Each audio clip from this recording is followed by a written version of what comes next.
Hi guys, আজকে আমার জন্মদিন উপলক্ষে বিকেল বেলায় শ্রী রামকৃষ্ণ বিবেকানন্দ সারদা আশ্রমে ধনিয়াখালী পশু হাটতলার আমি পুজো দিতে গেছিলাম। ঠিক আছে, সেখানকার চারিদিক পরিবেশ দেখে খুবই ভালো লাগলো, খুবই সুন্দর।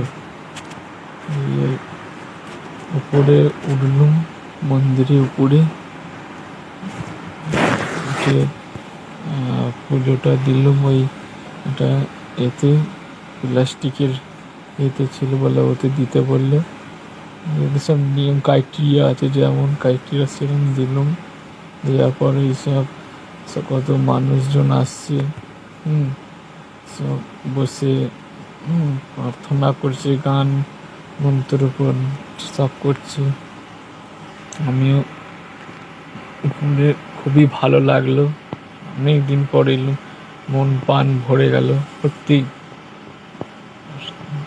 আশ্রম বা মঠের মন্দির যে কোনো স্থানে গেলে খুবই ভালো লাগে। আজকে অনেক দিন বা কর্মজীবনে আসা হয় না ক্ষেত্রেতে, যে চারিপাশে